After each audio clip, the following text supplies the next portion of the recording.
Hello, hello, hello, curios. So remember last week when we were reading Dorian Gray, I told y'all to clock it. Put a pin in it, clock it. Remember what I said. Okay? Because let me tell you, what I told y'all to pay attention to is going to bring about the meeting. You want to know who gonna be meeting today? Foe is gonna meet Fa, okay? Okay.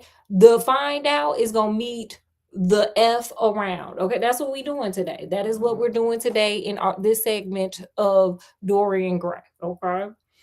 So, really, what I'm trying to say with all of that is Sybil, whose name I'm not gonna bother to remember because girl, you ain't got much longer with this book, is going to Sybil and Dorian Gray are going to meet reality today. Okay, y'all want to see how that go? Y'all want to see how that work out? Okay. Okay, let's put Oreo Jr. back here because this ain't for children.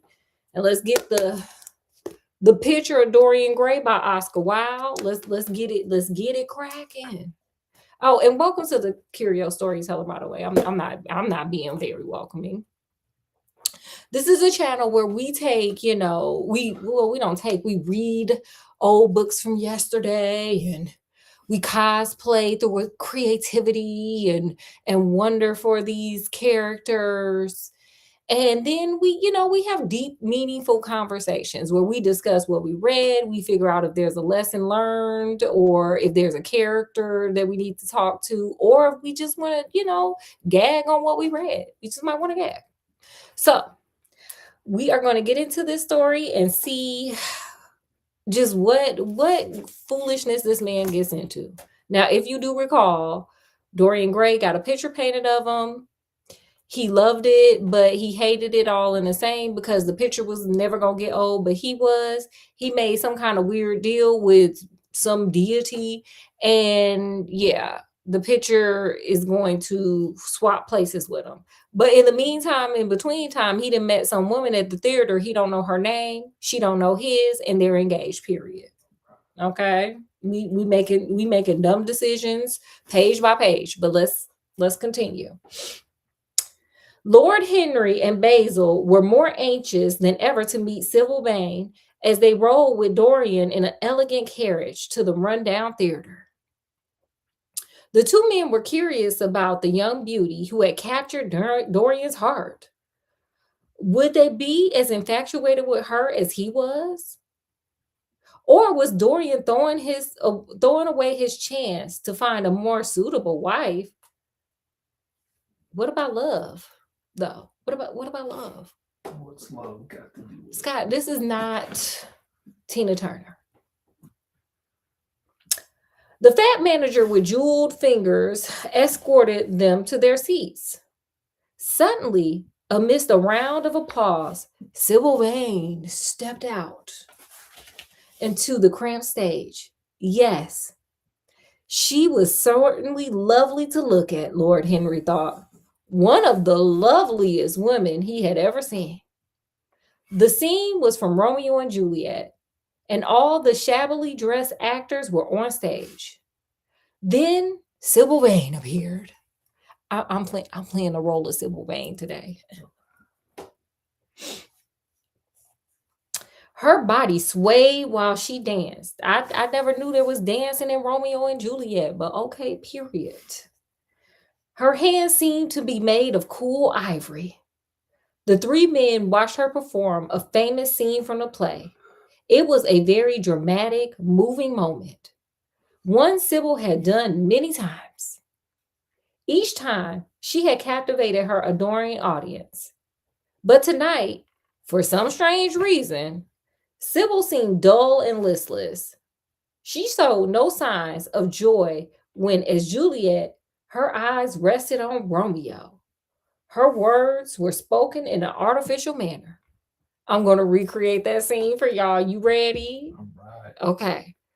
I know what's famous scene she was doing. She was like, Romeo, Romeo, where art fall down, Romeo? Where's my standing ovation? Whatever, Scott. Pretend it stood up. Scott's not cultured. She acted very badly, and Dorian Gray grew pale as he watched her. Basil and Lord Henry just dismissed her performance as someone inexperienced.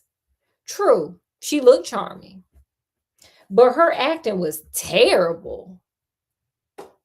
When the second act was over, there was a storm of hisses. Lord Henry got up from his chair and put on his coat. She is quite beautiful, Dorian, but she cannot act. Let us go. Y'all just gonna leave her like that? My girl having a bad night. Y'all just gonna leave her like that? Y'all trash. Sybil's failure to impress the audience troubled Dorian deeply. He felt humiliated in front of his best friends. I'm sorry both of you had to waste an evening. He apologized. She is a commonplace, mediocre actress. Wasn't the day before she was the love of his life and the best thing on since wheels and sliced bread were invented? Don't talk like that about anyone you love, Dorian, Basil cautioned. I should think Miss Vane was ill. Love is more important than art. Don't worry about it, Dorian, advised Lord Henry. I don't suppose you'll want your wife to act after you're married, so what does it matter? Come to the club with Basil and I, and we will toast to the beauty of Sybil Vane. But Dorian could not be consoled by his friends and asked them to leave. Go away, he cried. My heart has been broken. Like, sir, what broke it? He sat through the remainder of the show, then rushed to Sybil's dressing room. The girl stood there with a look of triumph on her face, her eyes lit with fire. There was a radiance about her. How badly I acted tonight, she cried. Horribly, he answered. Oh, girl, it was dreadful. It was a dreadful performance. Are you in? Look how you're attacking her. Look at him. Look at him. Just dusty. Just look at him. You ain't got to do all that, sir. She the one who was embarrassed, not you. They don't even know you. She don't even know your first name. I shall never act well again, she mused. You don't understand, do you? Before I knew you, acting was the only reality in my life. Tonight, for the first time, I saw the sham, the silliness of theater. You gave me something better. You made me understand what love is. You are more to me than any play could ever be. My love, my Prince Charming, you mean everything to me.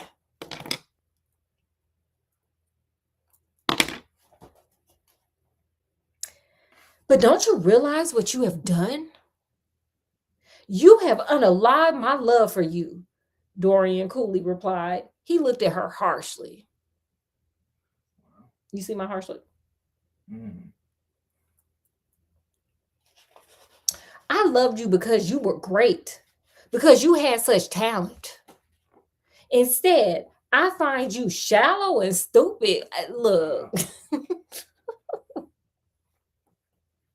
Oh, he would have had to get up out of there. He would have had to get up out of there.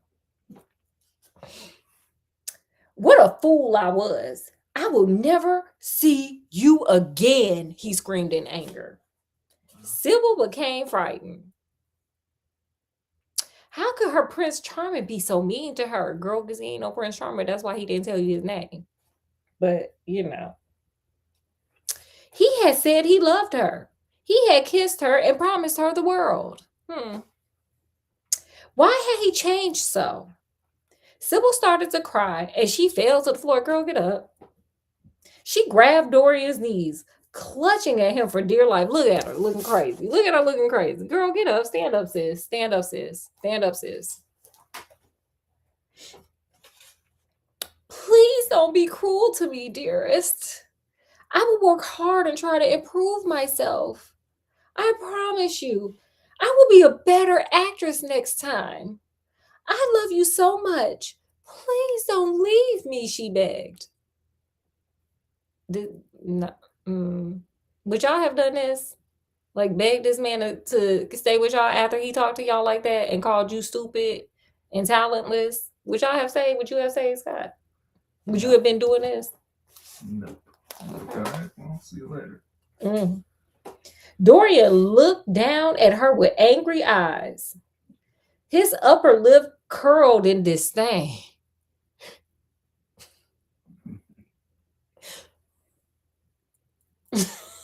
Sorry. He became hard and brutal. Her tears did not melt his icy heart. Girl. He flung Sybil aside and turned on his heels. I'm going, he said in a calm, clear voice. I can't see you anymore. You're disgusting. No, he didn't say that. Let me keep going. You have bitterly disappointed me. Yeah, big look. I'm kidding. He didn't say that either, but you know, I'm an actor, an improv one. So, with that, he stormed out of the theater. Dorian wandered around Covent Garden for hours that night, upset and confused by what no one knows. Huge carts filled with flowers rumbled slowly down empty streets. He watched the farmers unload their wagons. All the while, he was racked by pain and disappointment, from which source we don't know what the source of that is from, but come on, Dorian.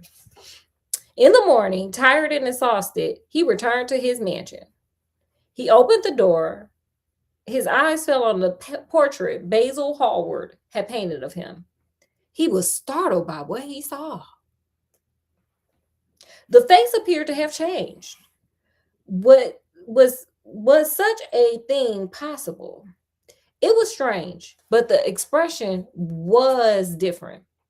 There was a touch of cruelty in the mouth that had not been there before. Probably that his lip curled up in disdain, like this is how it's sitting there. Look. You know, the disdain look. Could he be dreaming? Dorian examined the painting more closely. He opened the blinds. The bright dawn light flooded the room. The strange expression on the painting remained. He picked up a mirror and examined his own face. His features were the same. Only the mouth of the painting was distorted. He wasn't dreaming. It was horrible. What did it mean? He threw himself into a chair to think. Suddenly he remembered the words he had spoken in Basil's studio the day the painting was finished. He had made a crazy wish. Sir, it just seems like you're doing a lot of crazy things, but, you know, who are we to judge? He asked to remain young and for the portrait to grow old. Now his mad desire had come true. Dorian's face will remain young and handsome, and the canvas would bear the burden of his sins. Would anybody else want that? Would you want that, Scott?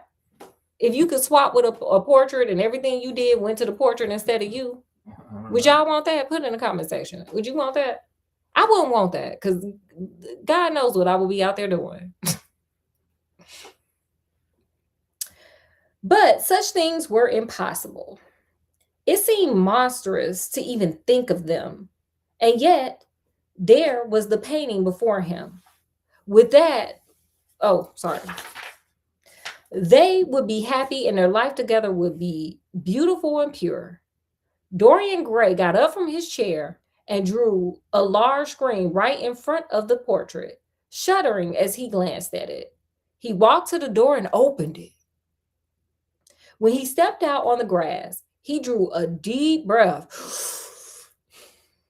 The fresh air seemed to drive away all his demons. He thought only of Sybil when he went to bed at last. Sir, what you thinking about her for? You told her she was stupid and not talented. Sorry. Those are the two chapters, y'all. Maybe he's regretting what he said to her.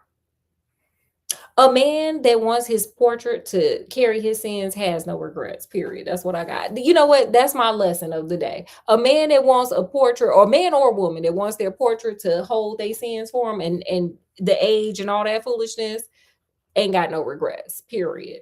But what's your lesson learned, or who would you talk to if you were, if you could talk to any character? This goes for y'all too. Or what stood out to you? Y'all put it in the comment section. Bonus points for if you do it in all emojis, period. Give me something to decode.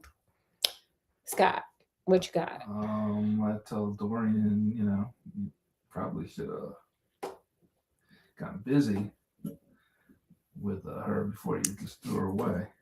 This is why we don't bring Scott in under this. This is why. Y'all hear why? This is why I put Oreo Jr. back there, so he can't hear none of this foolishness. Well, she might be a bad actor, but she could have good at other things. This is the Victorian age, y'all. They weren't doing that. Don't listen to Scott. He crazy. Okay, children, don't listen to Scott. Don't listen to Scott.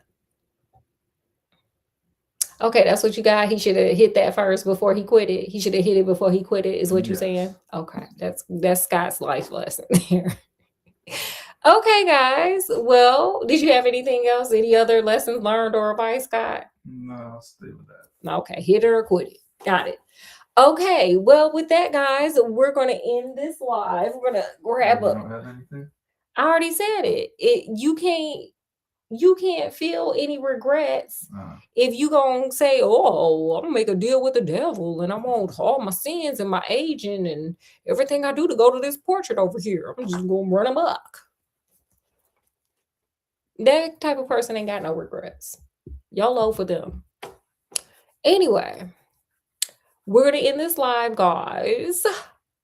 As always, we had a great time reading this book and dragging these characters, and we hope you guys had a good time hanging out with us and dragging these characters in this book too. Make sure you guys like, share, subscribe, check out some other videos, live shorts, all that fun stuff. Y'all guys know this channel is our channel, honey, and we run amok and do what we want over here and have a good time doing it while reading books and being smart. But with that, I'm going to bid you guys adieu. So from wherever we are, even when we are over there getting engaged to somebody, not knowing their name, then dragging them when they don't put on a good performance of Romeo and Juliet,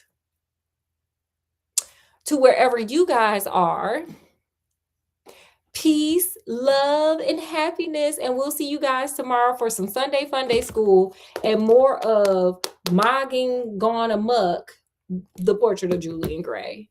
But until then, we'll see you guys later. Bye, y'all.